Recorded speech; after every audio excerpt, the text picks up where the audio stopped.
Imagine que tu es un oiseau survolant l'Empire aztèque. Que vois-tu ? Tout d'abord, tu vois beaucoup de maisons comme celle-ci. Les maisons aztèques sont faites en briques de boue séchée et ont des toits de paille et des sols de terre battue. Dehors, tu vois une jeune fille qui apprend à tisser. La majorité des Aztèques portent des vêtements en fibres de cactus. Les nobles, eux, portent des habits de coton fin, le plus souvent ornés de plumes. Les riches peuvent jouir d'autres privilèges, comme celui de louer les services de porteurs pour transporter de lourdes charges. Ce fier soldat est un chevalier jaguar. Seuls les soldats accomplis, qui ont capturé au moins 4 ennemis, sont élevés à ce rang. Le sort des prisonniers est variable. Certains travaillent comme esclaves, d'autres sont sacrifiés aux dieux. Les Aztèques considèrent d'ailleurs cette dernière solution comme un honneur. Tu peux voir que la ville de Tenochtitlan a beaucoup de constructions imposantes. Là en bas, on a installé un gigantesque marché où l'on peut acheter et vendre toutes sortes de produits. À côté, il y a un stade. Si les manifestations sportives sont très populaires, elles sont parfois dangereuses. En effet, les perdants du jeu de Tlachtli peuvent être désignés pour être les prochaines victimes de sacrifices humains. La construction la plus imposante est le magnifique temple consacré aux dieux. Les victimes sont sacrifiées sur des autels jumeaux situés en haut des marches. Selon la mythologie aztèque, la civilisation a déjà été créée et détruite 4 fois. La religion aztèque repose donc en grande partie sur la peur d'une nouvelle destruction. Voici comment tu dois faire pour fabriquer des briques crues. D'abord, puise de la boue dans la rivière, puis mélange-la à de l'eau pour obtenir une sorte de pâte lisse.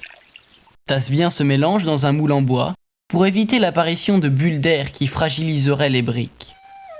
Ensuite, laisse sécher les briques au soleil afin qu'elles durcissent. Pour construire ta maison, il te faudra fabriquer des centaines et des centaines de briques. À présent, tu peux enfin construire ta maison. Utilise encore un peu de boue comme mortier pour ajuster les briques les unes avec les autres. Les murs sont donc montés. Il te reste maintenant à faire un toit de feuillage ou de roseaux. Si tu veux que ta maison soit correctement isolée, le toit doit avoir une épaisseur d'au moins 30 cm. Tu dois ensuite utiliser du lait de chaux pour éviter les infiltrations et décorer l'extérieur de ta maison.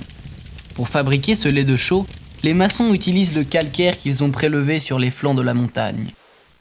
Ils le chauffent et le réduisent en poudre avant de le mélanger avec de l'eau. Ensuite, ils enduisent les murs de ce mélange. Si tu ajoutes au lait de chaux du sable et de la terre de différentes couleurs, tu disposeras alors d'une palette de couleurs plus variées. Personne n'a réussi à situer avec précision la terre d'origine du peuple aztèque. Mais une légende raconte comment ils choisirent l'emplacement de leur capitale, Tenochtitlan. Les Aztèques auraient quitté leur terre d'origine à cause de la sécheresse. Puis ils auraient erré dans le désert pendant de longues années. Ils transportaient leur statue de leur dieu Huitzilopochtli, persuadés que ce dernier les guiderait. La légende veut d'ailleurs que Huitzilopochtli leur soit apparu en songe. Son message disait « Construisez votre ville à l'endroit où vous verrez un aigle perché sur un cactus, tenant en son bec un serpent. » Ils fondèrent donc Tenochtitlan, à l'endroit précis où ils assistèrent à cette scène, mettant ainsi un terme à leur errance. La ville de Tenochtitlan est construite sur des terrains gagnés sur les marécages et les marais du lac. Des canaux sillonnent les quartiers situés au bord de l'eau, où les habitants circulent en canoë à fond plat. L'empereur des Aztèques, appelé Tlatoani, vit dans un palais somptueux. Il reçoit ses visiteurs dans une salle imposante. Tous doivent se prosterner à ses pieds. Les grands murs d'enceinte du palais abritent de paisibles jardins d'agrément, ainsi qu'un zoo très bruyant. Les autres peuples sont obligés d'offrir aux Tlatoani des présents, appelés tribus, que l'on stocke dans les resserres du palais. Les scribes sont chargés de faire l'inventaire de toutes les rentrées pour vérifier que les tribus ont bien été payées dans leur totalité. Si tu es un bon élève, on peut te sélectionner pour devenir prêtre. Les filles suivent plus rarement cet apprentissage, même si ça leur est possible. Tu apprends alors à observer la voûte céleste, à prévoir le mouvement des planètes, celui du soleil et celui de la lune. Tu peux aussi être tatoué de signes sacrés. mais en vérité c'est une épreuve extrêmement douloureuse. Tu aides également les prêtres au temple, et tu apprends d'eux non seulement les prières, mais aussi les techniques des sacrifices. Sais-tu ce que sont ces cabanes en osier que tu trouves le long des voies principales ? Eh bien, ce sont des toilettes publiques. Pratiques pour les voyageurs, elles sont aussi très utiles pour les agriculteurs. On collecte cet engrais humain chaque semaine. Puis on le charge sur des bateaux qui traversent le lac pour le livrer aux Chinampas les plus proches. Là, on le répand sur les champs. Cela fertilise le sol et fait pousser les plantations. Comme tu le vois, rien ne se perd. Les plantes et les animaux sauvages du désert et de la forêt humide fournissent aux Aztèques une nourriture de premier choix. Par exemple, c'est à partir des graines de cacao qu'ils obtiennent une boisson chocolatée, qu'ils appellent chocolate. Quant au piquant acéré du figuier de Barbarie, il cache un fruit sucré et juteux. Mais fais très attention à ne pas te blesser si tu essaies de le cueillir. Les Aztèques apprécient les armadillos pour deux raisons. D'abord parce que la chair des tatous est d'un goût très fin, et ensuite parce que leur carapace, une fois polie, permet de fabriquer des instruments de musique. Les abeilles noires sauvages récoltent le nectar de toutes sortes de fleurs. Non seulement leur miel est délicieux, mais en plus ces abeilles ne piquent pas. Si tu veux te procurer une nouvelle cape, tu peux t'adresser à une tisserande aztèque. D'un simple métier à tisser, qu'elle s'accroche à la taille par une sangle, elle crée de superbes tissus à motifs. En général, elle utilise des fibres d'agave. Mais si tu en as les moyens, elle peut aussi tisser des fils de coton fin, et même du poil de lapin pour te confectionner une chaude cape pour l'hiver. La tisserande fixe une des extrémités du métier à tisser à un piquet, et attache l'autre extrémité autour de sa taille avec une sangle. Ce système ingénieux lui permet de maintenir la trame toujours bien tendue et de passer la navette en va-et-vient entre les fils. Chez les Aztèques, les coiffures ont une signification. Ainsi, les garçons qui n'ont pas encore tué un ennemi portent les cheveux longs dans le dos, comme les filles. Les soldats se font une sorte de couette au sommet de la tête, ce qui témoigne de leur bravoure et signifie que désormais ils sont adultes. Les jeunes filles non mariées portent les cheveux longs sur les épaules. Les femmes mariées, elles, attachent leurs longs cheveux en couette ou en tresse, comme ceci. Les soldats se peignent le visage pour paraître suffisamment agressifs et effrayer leurs ennemis.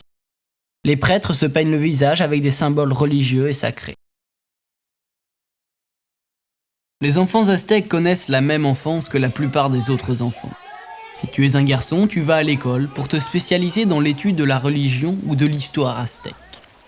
Tu participes aux tâches domestiques, comme la collecte du bois pour cuisiner. Tu fais également l'apprentissage du combat et du maniement des armes. On félicite les garçons qui se montrent vifs et courageux. La morale aztèque enseigne aussi aux enfants à respecter les parents, les grands-parents et de façon générale tous les anciens.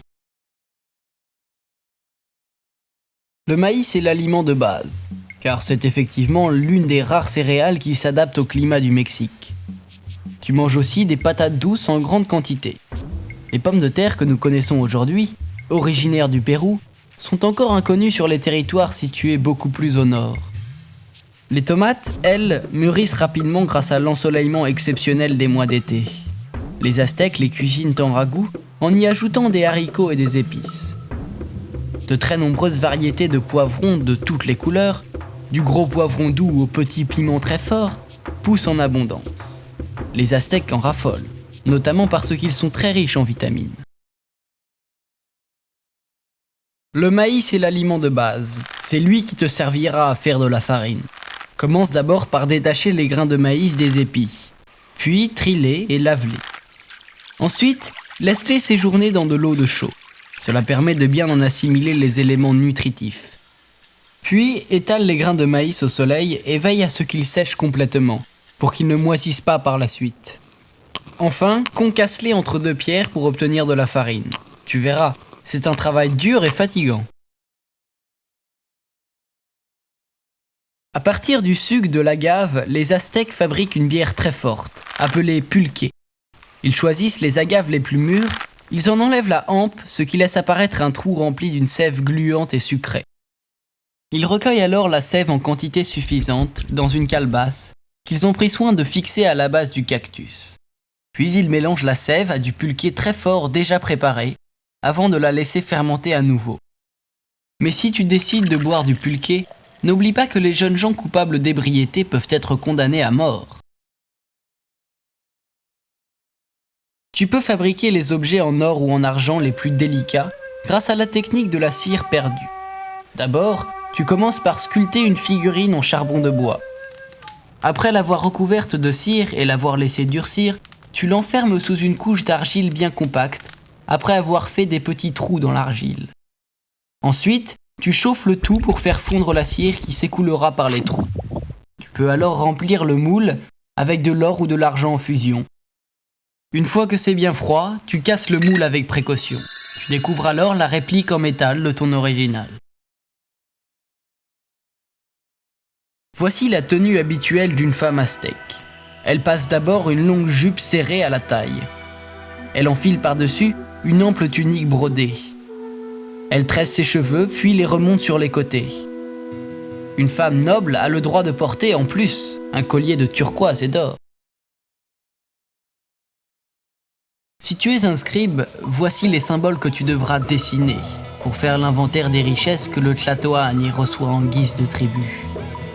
Des capes de coton fin, des tenues de guerrier, des boucliers, un coffre de coton, un coffre de haricots, un panier rempli de piments forts.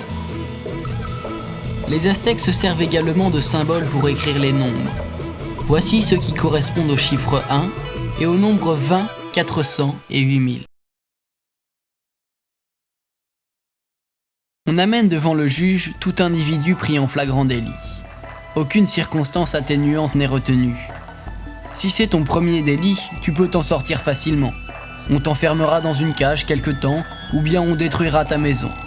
Ce sont là des peines qui sont trouvées légères. Mais les châtiments peuvent être très sévères pour les récidivistes, qui sont ou étranglés, ou réduits en esclavage, ou bien encore sacrifiés. Les vieillards, eux, pour certains délits, comme l'ébriété, ne sont pas punis. En revanche, pour le même motif, les jeunes gens peuvent être battus à mort. Si tu tombes malade, comment vas-tu te soigner? Si tu t'adresses à un médecin aztèque, il est probable qu'il utilisera des remèdes à base de plantes médicinales. Tu peux éventuellement t'en remettre au pouvoir magique d'un porte-bonheur ou d'une amulette. On te conseillera peut-être aussi de suivre un régime végétarien. Mais tu peux également observer un jeûne strict, c'est-à-dire t'interdire toute nourriture pendant quelques jours. Les sacrifices humains pratiqués dans les temples perpétuent les mythes et les légendes du peuple aztèque. Ainsi, il y a bien longtemps, tes ancêtres fatigués et affamés erraient dans le désert, sans patrie ni maison. Alors, ils offrirent des sacrifices humains à leur dieu Huitzilopochtli, pour qu'il leur vienne en aide. Huitzilopochtli les guida jusqu'à Mexico, où ils s'installèrent. Les Aztèques devinrent un peuple puissant et prospère, et ils bâtirent un grand temple en son honneur. Si tu veux découvrir l'histoire de ton peuple, tu peux apprendre à lire les codices, ou du moins écouter les autres les réciter. Les codices sont de superbes livres pliés en accordéon, qui sont rédigés par les scribes. Les codices sont à la fois des calendriers et des livres d'histoire. Les lois, les récits de bataille, les biographies de prêtres et de Tlatoani, les inventaires de tribus, les relevés astronomiques et même les scènes de la vie des Aztèques sont consignés dans le codex. Il faut beaucoup de temps pour écrire, mais aussi pour lire un codex. Les scribes y dessinent des images reproduisant la suite des événements. Il faut faire preuve d'une grande concentration pour ne pas en perdre le fil. Les dessins présentés ici symbolisent les 20 jours du calendrier sacré des Aztèques. Tout en regardant ces 20 symboles, écoute comment fonctionne le calendrier sacré des Aztèques. D'après ce calendrier sacré, appelé Tonalpuolli, l'année compte 13 mois, mais seulement 20 jours par mois. Donc, d'après le calendrier sacré, l'année compte 260 jours. Les Aztèques utilisent 3 calendriers différents pour mesurer le temps. Celui-ci est utilisé par les prêtres et les scribes. Les prêtres s'y réfèrent pour écrire le plus important de tous les livres sacrés des Aztèques, c'est-à-dire le livre des jours. En effet, ils se servent de ce livre pour prédire l'avenir. Certains jours sont favorables et d'autres sont néfastes. Chaque jour est placé sous la protection d'un dieu différent. Et chaque dieu décide de tout ce qui arrivera ce jour-là. Mais pourquoi certains jours portent-ils le nom d'animaux ou de ressources naturelles ? Les noms des jours évoquent ce à quoi les Aztèques attachent le plus d'importance. Les objets, les plantes et les animaux qui les entourent sont des repères qui leur permettent d'organiser leur vie. C'est pourquoi les Aztèques ont attribué aux jours des noms faciles à retenir. Mais ces noms sont importants pour une deuxième raison. En effet, on donne souvent aux nourrissons le nom du jour où ils sont nés. C'est pourquoi des noms comme un jaguar ou 4 pluies sont très répandus. Les Aztèques sont intimement persuadés que le jour de ta naissance a une influence sur ta personnalité, et donc sur ton destin. Les soldats qui ont montré leur bravoure au combat sont élevés au rang de chevaliers aigles ou jaguars. Les chevaliers jaguars sont envoyés de nuit en mission de reconnaissance. Ils communiquent entre eux en sifflant. Les chevaliers aigles sont spécialisés dans les attaques surprises à l'aube. Tous les chevaliers aigles vivent dans un quartier à part, près du grand temple, où ils organisent des fêtes. Les soldats ont de nombreuses occasions de gravir les échelons et de gagner le respect de tous.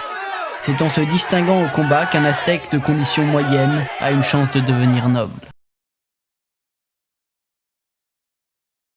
Les Aztèques croient que les dieux peuvent leur envoyer des maladies et les guérir ensuite. On trouve dans certains temples de l'eau consacrée dont on asperge les enfants malades. Les dieux envoient chacun des maladies bien particulières. Ainsi, par exemple, Amemitl est à l'origine de la toux et Tlaloc des ulcères. Tu peux essayer de les convaincre de te guérir en leur faisant des offrandes de nourriture. Les dieux exaucent parfois tes prières et peuvent aussi te parler en songe, ou bien encore décider que l'heure de ta mort a sonné. Voici quelques exemples de ce que les prêtres utilisent pour accomplir les rites religieux. Ceci est un brûleur en terre cuite, dans lequel les prêtres font brûler un encens fortement odorant, appelé le copal. Voici un sac de copal que l'on utilise dans les temples pour couvrir l'odeur du sang. Un prêtre se sert également d'épines de cactus pour récupérer quelques gouttes de son propre sang qu'il offrira ensuite aux dieux. Le tabac, qu'il fume ou qu'il chique, l'aide à rester éveillé durant les nuits de garde. Si tu ne crains pas de devoir travailler dur, tu peux entrer en religion. Tu fréquentes alors une école spéciale, le Calmecac, où l'on t'enseigne la religion, la loi et les mathématiques. Tu apprends aussi à assister les prêtres au cours des cérémonies qui se déroulent au temple. Si tu as une belle voix, tu peux également te consacrer au chant. La musique représente en effet l'essentiel de beaucoup de rituels. Tu peux aussi apprendre à jouer de la flûte en os, de la corne en carapace de tatou, de la crécelle ou encore du tambour.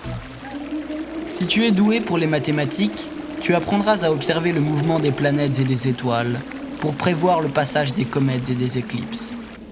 Certains aspects de cette instruction sont très éprouvants. On pourra par exemple t'obliger à réciter des prières toute une nuit ou à faire un séjour prolongé dans un bassin d'eau glacée. L'année agricole des Aztèques a 18 mois et chaque mois a 20 jours. Au mois de février et de mars correspondent 3 périodes équivalentes, appelées la fin des pluies, le mois de l'écorchement et les courtes veilles. Au mois d'avril et de mai, 3 autres périodes, les longues veilles, la sécheresse et la bouillie de haricots. Juin et juillet sont les mois de la fête des petits dieux, de la fête des grands dieux et des offrandes de fleurs. Août et septembre sont les mois des fruits mûrs, du nettoyage et du retour des dieux. Au mois d'octobre et de novembre correspondent la fête de la montagne, le mois des oiseaux et l'étendard de plumes. Enfin, pour finir, décembre et janvier sont les mois du début des pluies, de l'hiver et de la germination. On enseigne la morale aux enfants aztèques. Certaines des punitions pour les fautes commises peuvent d'ailleurs se révéler particulièrement sévères. Par exemple, on pouvait exposer les jeunes enfants âgés de 11 ou 12 ans à la fumée dégagée par des piments forts en train de brûler. On pouvait aussi les attacher et leur faire passer toute la nuit dehors. Mais les parents ont également le devoir d'enseigner à leurs enfants leur savoir-faire pour les préparer à affronter leur vie d'adulte. L'eau est absolument vitale pour l'agriculture, mais elle est bien rare dans les vallées désertiques. C'est pourquoi il faut creuser de longs canaux ou des aqueducs qui servent à conduire l'eau de pluie des montagnes jusqu'aux villages dans les vallées. Sur les berges du lac, les Aztèques sont confrontés au problème inverse. C'est pourquoi ils construisent des chinampas, qui sont des parcelles de terrain gagnées sur les marécages et destinées à l'agriculture. Les tomates et les poivrons y poussent particulièrement bien.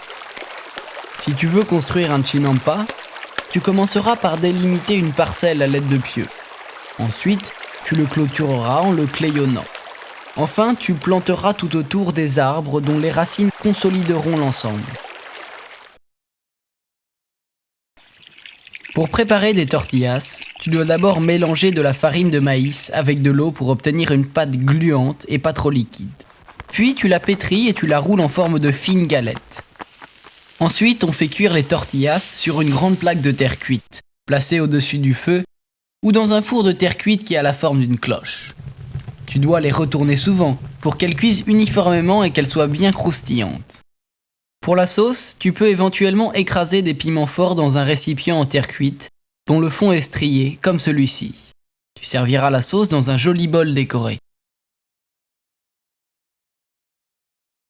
La plupart des artisans transmettent leur savoir-faire de père en fils. C'est pourquoi, dans ta famille, on est sculpteur sur bois ou charpentier de génération en génération. Si ton père est tailleur de pierre, il t'apprendra à sculpter les statues des dieux qui décoreront les temples. Grâce à la tradition familiale, peut-être es-tu un scribe qui réalise tes livres magnifiques pliés en accordéon, que l'on appelle codex au singulier et codices au pluriel. Les codices sont réalisés seulement pour le compte du gouvernement.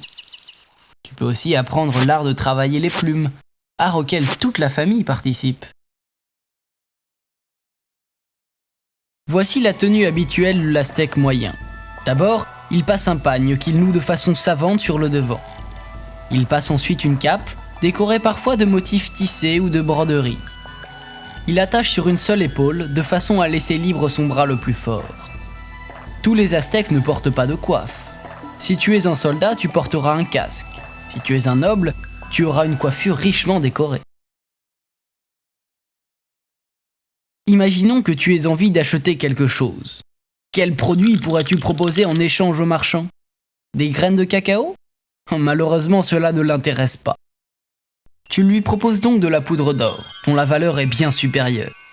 Tu transportes cette poudre dans la peine d'une plume. Pourrais-tu échanger quelque chose que tu as fabriqué contre quelque chose que tu veux acheter? C'est cela que l'on appelle le troc et le marchandage. Si hélas, tu es pauvre, tu peux toujours offrir en échange tes services pour quelques jours. Les filles, elles, ne fréquentent pas l'école. Elles apprennent de leur mère et de leur grand-mère comment tenir une maison. Elles apprennent donc à filer et à tisser sur un métier tendu à l'aide d'une sangle passée derrière le dos. Elles apprennent également à cuisiner différents plats pour la famille, comme par exemple les tortillas, ces sortes de crêpes à base de farine de maïs. Elles doivent aussi apprendre à faire le ménage. Les garçons, eux, en sont dispensés. Elles nettoient le sol de terre battue de la maison à l'aide d'un balai fait de brindilles. Une fois que tu as construit ton chinampa, remplis-le d'un mélange composé de boue remontée du fond du lac, de brindilles mortes et de tiges de plantes que tu laisseras se décomposer. Ensuite, tu bêcheras consciencieusement le nouveau sol, mais tu n'y sèmeras rien.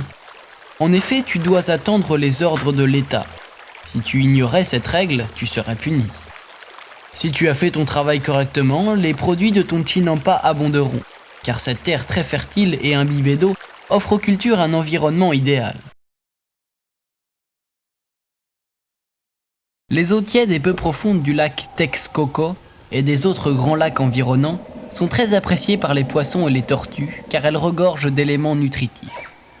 Pour attraper les poissons, les grenouilles et les lézards, tu utilises des sortes de harpons et des filets. D'autres filets, accrochés en hauteur à des piquets, permettent aussi de prendre des canards et des oies. À la surface du lac, tu peux aussi trouver des œufs de poissons, des têtards et des larves d'insectes. Les Aztèques en raffolent, et en plus c'est gratuit. Si tu veux avoir un splendide bouclier décoré, un artisan habile te le fabriquera. Tout d'abord, l'artisan part dans la forêt pour couper un gros morceau d'écorce, qu'il trempe ensuite dans de l'eau de chaux pour le ramollir. Ensuite, il le travaille avec un marteau de pierre pour l'aplatir, pendant que sa femme prépare les plumes. Si tu souhaites avoir des plumes de couleur vive, elle les triera selon ton choix. Enfin, l'artisan dessine sur le bouclier le motif que tu as choisi. Et pourquoi pas un motif sacré? Pour finir, il colle les plumes suivant les lignes qu'il a tracées. La gave fournit à la fois la matière et les outils pour fabriquer les vêtements ordinaires. En effet, avec les piquants, on fait des aiguilles et avec les fibres des feuilles, on fait du fil. Seuls les riches sont autorisés à porter ce type de sandales. Les pauvres, eux, vont pieds nus. L'été, un noble élégant ne se sépare jamais de son éventail de plumes. Les simples soldats, eux, portent des tuniques très ordinaires en coton épais. Mais si tu captures un grand nombre d'ennemis, on t'élèvera au rang de chevalier jaguar. Et si on te nomme officier, tu porteras des vêtements plus splendides encore. Si tu es un riche marchand, tu loueras les services de porteurs qui transporteront les marchandises jusqu'au marché. Ces porteurs sont des hommes particulièrement costauds.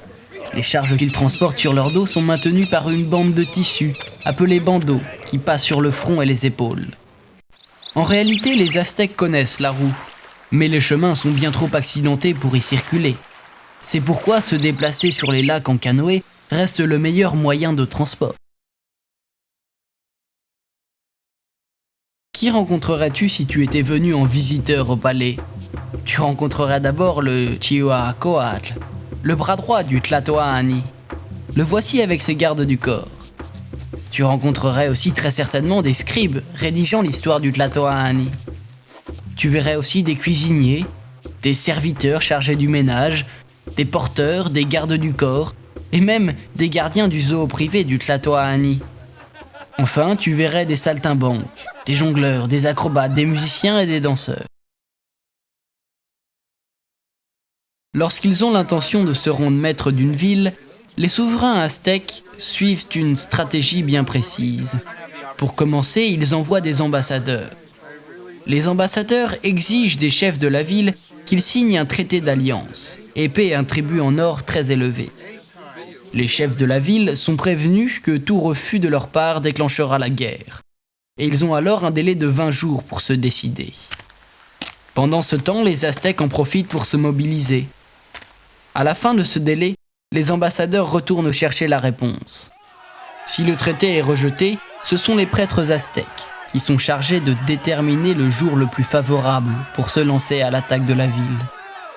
Ils annoncent ensuite cette date aux soldats rassemblés en formation de combat dans l'enceinte du temple. L'immense armée part à l'assaut de la ville ennemie. Chaque unité spéciale, guidée par ses fiers porte-étendards, avance séparément.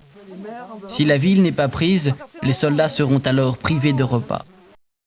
Car la discipline de l'armée est dure. Par exemple, toute désobéissance aux ordres est punie de mort. Enfant déjà, on t'enseigne à te nettoyer les dents avec un mélange de sel et de charbon de bois. En cas de rage de dents, pour éliminer l'infection, on applique un cataplasme de verre écrasé et de résine de pin. Si la douleur persiste malgré tout, tu peux placer un piment fort sur ta dent malade. Cela devrait te soulager. Certains Aztèques vont jusqu'à se percer les gencives avec une aiguille, dans l'espoir d'éliminer la douleur. Mais c'est fortement déconseillé, car cela multiplie les risques d'infection. L'ultime solution consiste à arracher la dent à l'aide d'un fil solide, sur lequel on tire d'un coup sec. On remplit alors le trou avec du sel pour éviter l'infection. On trouve des têtes de mort partout dans les villes aztèques. Ce masque, qui représente une tête de mort, est taillé dans de l'obsidienne, une roche volcanique vitreuse. Certains masques sont également en bois de cèdre, incrustés de turquoise, comme celui-ci. Le visage des statues de pierre des dieux et des déesses est souvent représenté avec une tête de mort. Les murs extérieurs des temples aztèques sont fréquemment ornés de rangées de crânes, dont certains sont taillés à même la pierre, tandis que d'autres sont de véritables crânes humains. L'année aztèque de 365 jours se termine toujours par l'un des 4 jours suivants, Voici le symbole de la maison, le premier des 4. Le deuxième est le lapin. Ces jours servent à nommer l'année qu'ils inaugurent. Ainsi, par exemple, on parlera de l'année du lapin. Voici le troisième jour, le jour du roseau. Pour éviter de mélanger les années qui portent le même nom, les Aztèques leur attribuent également un numéro. Le quatrième jour est le jour du couteau de silex. Toutes les années du cycle de 52 ans sont désignées à l'aide d'un nom et d'un numéro. La première année de la maison, la quatrième année du lapin, la 10e du roseau, la 3e année du couteau de silex, et ainsi de suite. Pour numéroter les années, on utilise des points comme sur les dominos. Voici les noms des souverains aztèques appelés les Tlatoani. Acamapixtli, Huitzilipuitl, Chimalpopoca, Itzcoatl, Moctezuma Ier, Axayacatl, Tizoc, Huitzotl, Moctezuma II. En 1520, c'est Hernán Cortés, le conquérant espagnol, qui dirige l'État aztèque. Durant les dernières années de l'Empire aztèque, 2 autres Tlatoani régnèrent encore. Cuitlahuac,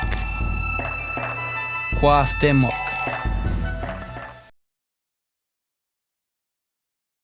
Une fois le combat terminé, les survivants rentrent chez eux. Les Aztèques ne maintiennent pas de troupes d'occupation dans les villes conquises. C'est un noble aztèque ou un commandant de l'armée qui assume les fonctions de gouverneur. Les villes soumises sont obligées de payer un lourd tribut. En cas de refus, la répression est très sévère. Les prisonniers faits pendant une guerre sont soit employés comme esclaves, soit destinés au sacrifice humain. Que fait-on du corps d'un défunt ? La première étape consiste à l'asperger d'eau consacrée. On le place ensuite en position assise et ce sont généralement des anciens qui s'occupent de ce travail. Ils emmaillotent soigneusement le corps, comme on le fait pour une momie, puis ils y déposent un chien qu'ils ont préalablement sacrifié. Pour finir, ils décorent la momie de plumes et de fleurs, et, si le défunt était riche, ils y ajoutent des bijoux avant de l'enterrer ou de la brûler. Si tu es un scribe, tu peux choisir entre différents systèmes d'écriture. Dessiner des symboles est le plus simple. Tu peux aussi représenter, par des motifs ou des signes, les notions complexes que tu souhaites exprimer. Par exemple, ce motif symbolise le dieu du soleil. La plupart de ces symboles n'ont qu'une seule signification, mais on peut aussi utiliser leur sonorité pour constituer des mots. En rapprochant les symboles montagne, qui se dit Tepetl, et dent, qui se dit Tlantli, on obtient le nom de la ville Tepetitlan. Les messagers qui informèrent Moctezuma de l'arrivée des Espagnols rapportèrent de bien étranges nouvelles. Tu peux aisément imaginer son incrédulité lorsqu'ils lui dirent avoir vu des montagnes flottantes venant de la mer, ainsi que d'étranges créatures, mi-hommes, mi-cerfs et cuirassés de métal. Ne disposant pas d'informations plus précises sur l'identité et la nature de ces créatures, Moctezuma décida alors de leur envoyer des ambassadeurs en signe de bienvenue. À leur retour, ces derniers racontèrent que les armes de ces monstres inconnus pouvaient cracher du feu. Cortés débarqua au Mexique avec seulement 500 soldats. Conscient qu'il n'avait aucune chance dans ces conditions de vaincre la puissante armée des Aztèques, il s'allia avec leur ennemi le plus déterminé, le peuple Tlaxcala. En effet, les Tlaxcalans haïssaient les Aztèques, qui envahissaient régulièrement leur territoire et destinaient au sacrifice humain les prisonniers qu'ils y capturaient. Les Tlaxcalans espéraient que Cortés mettrait fin à cette situation. Cortés et les Tlaxcalans signèrent donc un traité d'alliance. Lorsque Cortés rencontra pour la première fois Moctezuma, ce fut sous la protection, en plus de ses soldats espagnols, d'une immense armée de Tlaxcalans. Le peuple de Tenochtitlan haïssait les Espagnols à cause de leur arrogance, de leur cruauté et de leur malhonnêteté. Le combat commença le 10 juillet 1520, lorsque les soldats espagnols attaquèrent les Aztèques qui étaient en train de danser devant le grand temple. Contraints de s'enfuir, les Espagnols subirent de lourdes pertes humaines. C'est pour cette raison qu'ils donnèrent à cet événement le nom de Noche Triste.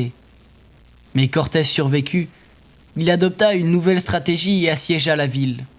Plus de 200 000 Aztèques périrent alors, avant que leur chef n'accepte de se rendre et de capituler.